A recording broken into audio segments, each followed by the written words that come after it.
We have breaking news at this time. Donald Trump just revealed a new plan that will annihilate American tourism. And brace yourselves, folks. When I say annihilate, I'm not kidding. On the upside, expect shorter lines at Disney parks, assuming you can even afford to go now, let alone after a cascading economic collapse. Welcome to Occupy Democrats. I'm David Reddish. And once again, if this story makes you as furious as it makes me, subscribe to our channel to stay up to date. That said, on to our breaking story. In case you've missed it, Donald Trump continues to double down on his gaslighting of Americans, telling us that affordability is a hoax and that he stopped 8 wars. Both assertions, in case you didn't know already, are flat out false. See our other videos for more details on that and how it's causing a major collapse for Republican politicians across the country, even in the deepest of red districts. Again, see our other videos for more. Nevertheless, Trump is quick to tout his new Peace Prize that he won from the FIFA World Cup Soccer Association. And by popular demand, I'm just going to show off my own that I won at a hot tub party in someone's backyard.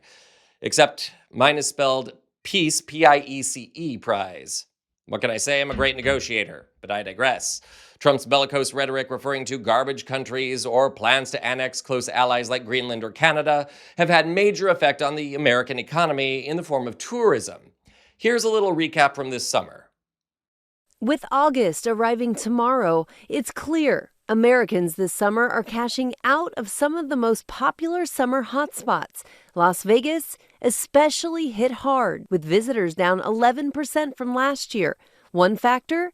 Sky-high prices. A simple dinner of cheeseburger and fries at one restaurant on the Strip was $16.95 4 years ago, and now it's $30.95. But perhaps the biggest factor behind the summer slowdown? Fewer international visitors, including Canadians, down 13% this year. I've definitely heard of thousands of layoffs with dealers and just casino workers. Some workers relying on tips say their income has dropped by more than half. Ted Papa George leads the local culinary workers union. Well, our members are quite concerned right now. The companies are holding off on hiring. Across the country, Cape Cod and other parts of New England also seeing a drop in crowds. Cape Cod vacation rentals are down 20% this season. Many Canadians say they canceled their trips after President Trump's tariffs and rhetoric this year when he referred to Canada as the 51st state. We took it very, very seriously. This Canadian tourist not traveling to the U.S. this summer explained her mindset to PBS, saying Canadians want to be heard. We don't have a lot of tools. And, well, tourism is one of the tools that we have. So, once again, affordability is not a Democratic hoax, and prices are not falling, but tourism is. In fact, as we went before the cameras with this story, we just received word that The Hollywood Reporter now reports that Broadway has seen its lowest suburban attendance in 30 years. Broadway is, of course, a major tourist destination, and even without factoring that in, American tourist venues, hotels, theme parks, home rentals, restaurants, and cities like Fort Myers or Palm Springs have lost billions in revenue thanks to Trump's policies. And now we've learned it just got worse. This morning, multiple sources have revealed that the Trump administration now plans to force any tourist entering the United States to undergo a background check that will involve a review of social media accounts over the past 5 years. NBC has a rundown. Meg, before I let you go, I want to talk about a new tourism proposal. The Trump administration says they plan to require all foreign tourists to provide their social media histories when trying to enter the country. How unprecedented is this? And are there any concerns when it comes to privacy, free speech?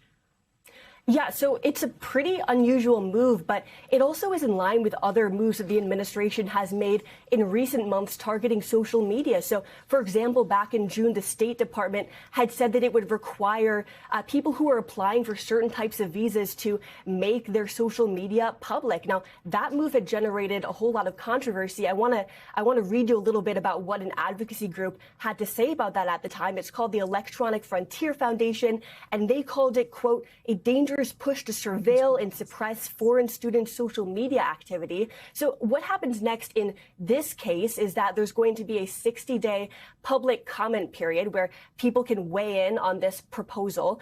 Something I also wanted to note is that this could potentially have a big impact next year as well. That's because the U.S. is going to be hosting FIFA World Cup events, and that's when there are going to be a whole lot of international tourists coming here. So there it is. An industry that Trump has already hurt is about to get hurt much worse. And by the way, think about what this will do to diplomacy, or how this will affect sports, the World Cup, Canadian teams that play in American leagues, or heck, even the Olympics with Los Angeles set to host in 2028. I realize that's a ways off, but you know, some international athletes, coaches, planners, and the like will want to visit beforehand. This is a recipe for disaster, and I suspect a watered-down version of the Muslim ban Trump attempted in his first term. Anyone expressing sympathy for the Palestinian people? Banned. Anyone who criticizes Benjamin Netanyahu? Banned. Anyone that praises Trump? The gates fly open. The man is hell-bent on screwing Americans, not helping us, and his voters are most likely to suffer the most. So here's my question. At what point will the Republican Party, both in the Congress and the cabinet, actually try to save itself and block this lame duck a la Orange from wrecking everything even more?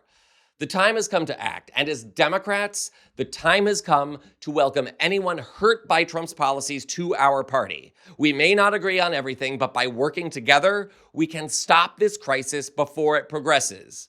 Like I say, I'm a peace negotiator. This is Occupy Democrats.